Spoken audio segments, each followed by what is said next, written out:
आज इस वीडियो में मेरे पास में सामने दो नए फोन्स हैं। एक तरफ है एप्पल का लेटेस्ट द आईफोन 16 और इस तरफ है सैमसंग का लेटेस्ट सैमसंग गैलेक्सी S24। अगर आपको लग रहा है कि आज इस वीडियो में हम कंपैरिजन करने वाले हैं तो नहीं, हम कंपैरिजन नहीं करने वाले हैं बिकॉज इन फोन्स में बहुत सारे डिफरेंसेस होंगे, बट एक कॉमन फैक्टर भी और वो ये है कि दोनों फोन्स के लिए जो कंट्री ऑफ ओरिजिन है वो है इंडिया। तो आज इस वीडियो को आप आगे देखते रहिए, मुझे बनाते हुए काफी खुशी मिल रही है बिकॉज हम बात करने वाले हैं about make in India.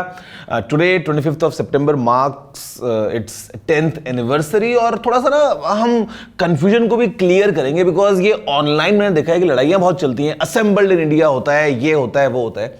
I will give सबका जवाब बड़े आराम से। नमस्कार दोस्तों, मेरा नाम है गौरव, आप दिख रहे हैं टेक्निकल गुरुजी। चलिए शुरू करते हैं। तो शुरुआत करते हैं सबसे पहले एक बार ध्यान से इन दोनों फोन्स के बॉक्सेस को देखते हुए। आईफोन 16 का जो बॉक्स है आपको साइड में दिखेगा, यहां पे लिखा हुआ है कंट्री ऑफ ओरिजिन इंडिया। अगर हम बात करते हैं सैमसंग के बॉक्स की तो पीछे लिखा है यहां पे मेड इन इंडिया। अब यहां पे कई लोग मैंने देखा है कि ऑनलाइन जो है वो ज़्यादा वोक बनते हैं और अपना ज्ञान जो है वो देना स्टार्ट करते हैं और बोलते हैं कि अरे इंडिया में बनता थोड़ी ना, इंडिया में तो केवल असेंबली होती है, दिस दैट।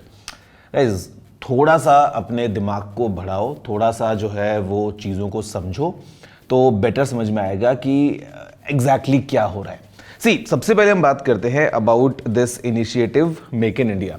आज इसकी 10th एनिवर्सरी है। 25th ऑफ सितंबर 2014 में इसको हमारे प्राइम मिनिस्टर मोदी जी ने स्टार्ट किया था एक विजन के तौर पे कि दुनिया भर में जो भी कंपनीज हैं, इंडिया की, इंडिया के बाहर की, कहीं की भी, वो जो भी अपने प्रोडक्ट्स बनाती हैं, अगर एक एक करके वो अपनी यूनिट्स को इंडिया में लेके आए तो उससे डेफिनेटली हमारे कंट्री की इकोनॉमी को जो है वो बूस्ट मिलेगा और काफ़ी अलग अलग तरीके से डायरेक्टली इनडायरेक्टली हमारे देश को इनसे फ़ायदा पहुँचेगा। ओवर टाइम हमने देखा है कि कैसे मोबाइल फ़ोन्स की अगर हम बात करते हैं तो इंडिया में जो आज मोबाइल फोन्स बिक रहे हैं, 99.2% of all these phones they are made in our country. मतलब सैमसंग की दुनिया की सबसे बड़ी फैक्ट्री जो है वो इंडिया में एग्जिस्ट करती है। अगर हम एप्पल की बात करते हैं तो एप्पल के जो सप्लायर्स हैं, जो एप्पल के लिए आईफोन्स बनाते हैं, उन सप्लायर्स की जो फैक्ट्रीज हैं वो इंडिया में हैं और इंडिया में आईफोन 15, 16 वगैरह हमने बनते हुए देखे हैं। अलग हम दूसरे ब्रांड्स की बात करते हैं तो वो काम भी इंडिया में हो रहा है। हम ये चीज़ देख सकते हैं ऑटोमोबाइल इंडस्ट्री के अंदर भी कि भैया मर्सिडीज अपनी गाड़ियाँ इंडिया में बना रहा है। अगर हम बात करते हैं और अलग अलग चीज़ों में तो मतलब हमने ये अलग अलग तरीके से होते हुए देखा है। अब ऐसे में एक सबसे बड़ा जो क्वेश्चन आता है वो आता है कि ये made in India, assembled in India, इसका क्या झंझट है। Guys, let me tell you very clearly, आज की डेट में अगर हम किसी भी एक मॉडर्न इक्विपमेंट की बात करते हैं, चाहे वो एक मॉडर्न स्मार्टफोन हो, एक मॉडर्न लैपटॉप हो, एक मॉडर्न कार हो, तो इसमें ना हजारों कंपोनेंट्स लगे होते हैं अलग अलग तरीके के। अब ये तो पॉसिबल है ही नहीं प्रैक्टिकली कि सब चीजें किसी एक कंट्री से ही आ जाएं।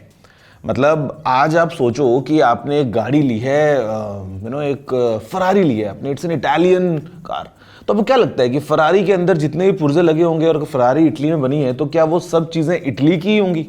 ज़रूरी नहीं है। टायर कहीं और से बन के आए होंगे, किसी और देश से हो सकता है जो ब्रेक कैलिपर्स है वो कहीं और से बन के आए हैं, हो सकता है उस गाड़ी के अंदर जो कार्बन फाइबर यूज़ किया है वो किसी और जगह से आया है, ग्लास कहीं और से आया है, एलईडीज जो लगी हैं उसके लाइट्स में वो कहीं और से बन के आई हैं, लाइट असेंबली पूरी कहीं और से बन के आई है और कुछ चीज़ें इटली के अंदर ही बनी होंगी और फिर जुड़ के वो कार बनी। तो आप क्या बोलते हो, Ferrari is made in Italy या फिर it is assembled in Italy?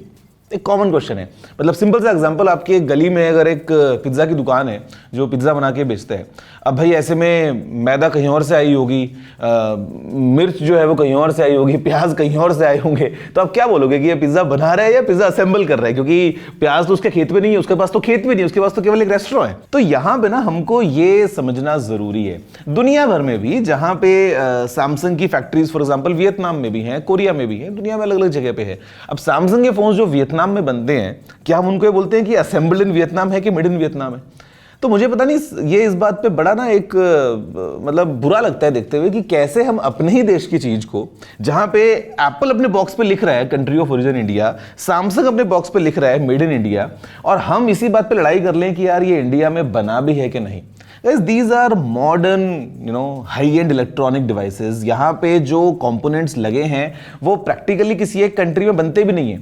कुछ आइटम यहाँ पे कोरिया से आया होगा, कुछ आइटम यहाँ पे ताइवान से आया होगा, कुछ आइटम यहाँ पे जापान से आया होगा, कुछ आइटम यहाँ पे चाइना से आया होगा, कुछ आइटम यहाँ पे इंडिया का भी होगा, और तब जुड़ के पूरा फोन बनता है।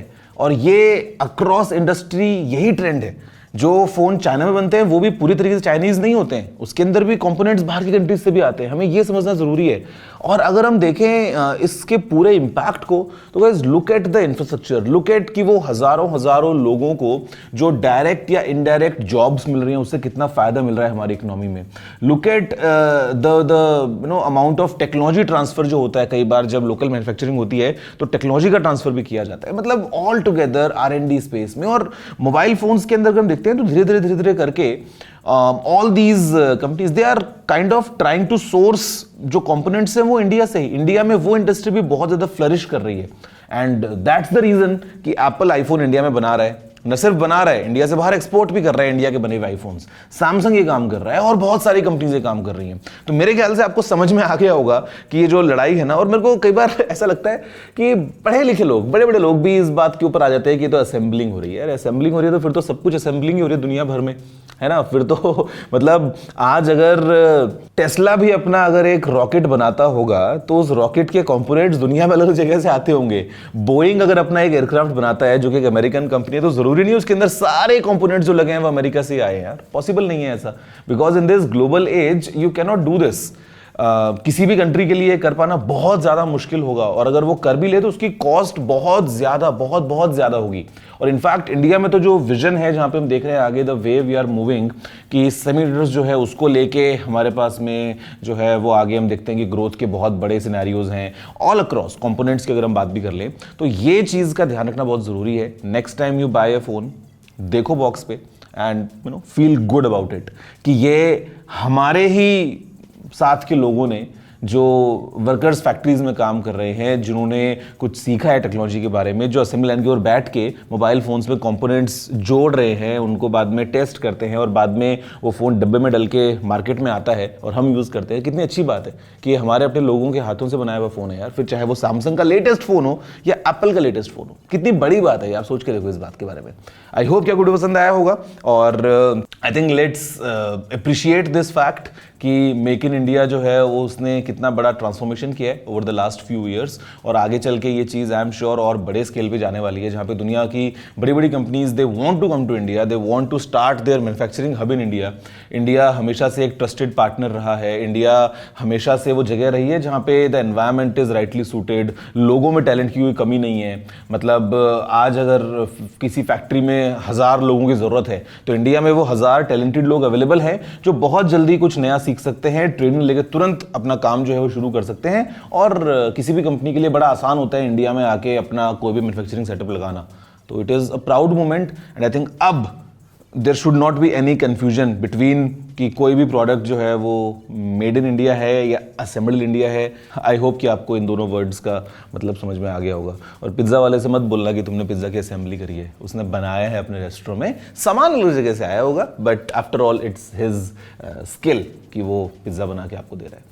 आई होप कि दोस्तों आपको वीडियो पसंद आया होगा। अगर कोई और सवाल या सुझाव हो तो आप नीचे कमेंट करना मत भूलिएगा। वीडियो को लाइक और शेयर करना मत भूलना, और चैनल को सब्सक्राइब भी कर लीजिए। मैं आपसे मिलता हूं अगले वीडियो में। फिलहाल इस वीडियो में इतना ही। जय हिंद, वंदे मातरम।